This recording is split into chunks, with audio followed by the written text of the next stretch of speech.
Hello student, आज हम exercise 10.2 के लिए क्वेश्चन नंबर 5 को डिस्कस करेंगे।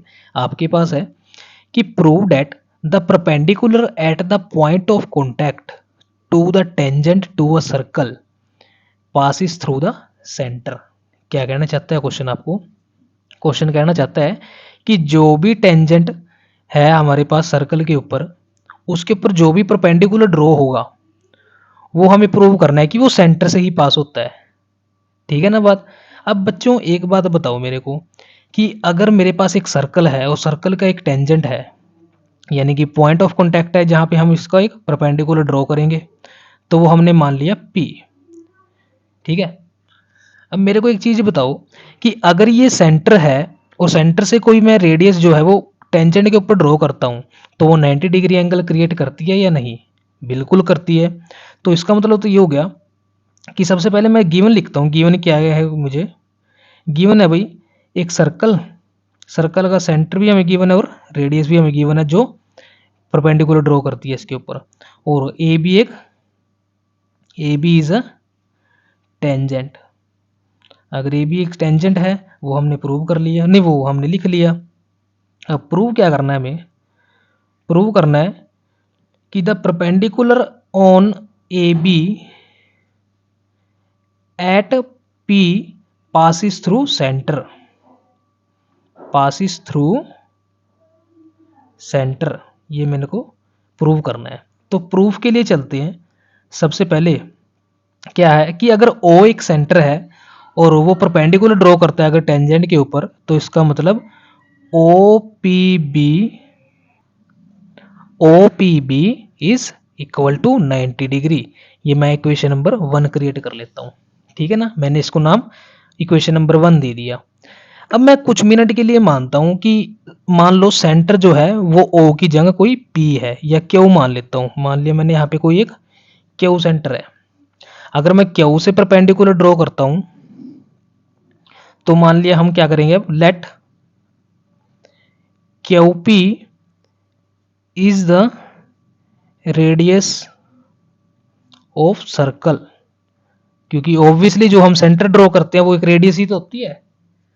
तो इसका क्या मतलब हो गया कि angle Q P B is equal to 90 degree. ये हमने इक्वेशन नंबर 2 मान लिए। अब इक्वेशन नंबर 1 एंड 2 से अगर हम कंपेयर करें तो मेरे पास दोनों एंगल जो है वो इक्वल आ गए। तो लिख सकते हैं from 1 and 2 both angle are equal. Angle O P B is equal to angle Q P B. ये मेरे पास निकल के आया जो हम प्रूव किया। एक बात और देखना बच्चों कि आपको देखने से ही पता लग रहा होगा कि एंगल ओ पी बी ये तो 90 डिग्री एंगल क्रिएट करता है। क्या Q P B 90 degree angle create कर रहा है? यहाँ पे नहीं करता भाई। तो इसका क्या मतलब हो गया?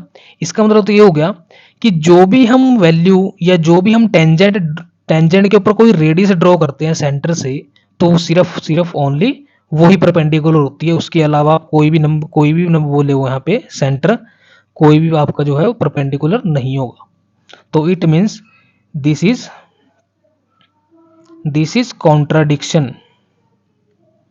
This is contradiction.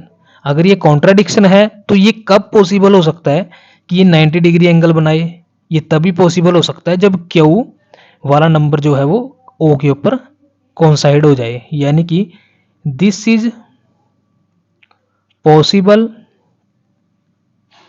Only when Q coincide ओ।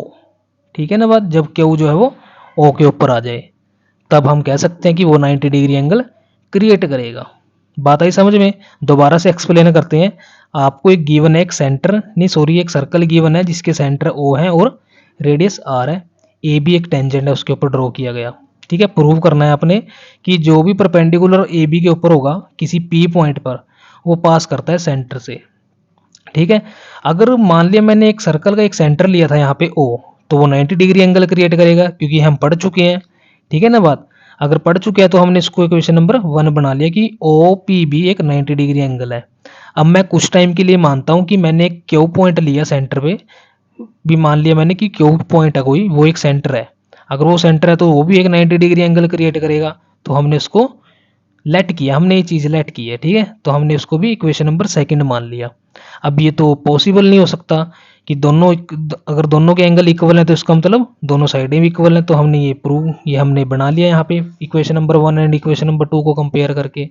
अब मेरे को एक चीज़ पता है कि अगर मैं सेंटर से पास करता हूँ कोई भी रेडियस और वो परपेंडिकुलर होती है किसी टेंजेंट के ऊपर, तो वही सिर्फ ओनली 90 डिग्री एंगल क्रिएट करेगी। उसके अलावा कोई भी ऐसी वैल्यू नहीं होगी जो 90 डिग्री एंगल क्रिएट करेगी। तो इट मीन्स क्यू वाला जो एंगल है वो रॉन्ग है। अगर क्यू वाला एंगल रॉन्ग है तो ये तो कॉन्ट्राडिक्शन हो जाएगी। ये कब पॉसिबल हो सकता है? जब क्यू वाला जो पॉइंट है वो ओ के ऊपर आ जाए, तब पॉसिबल होगा। ठीक है ना।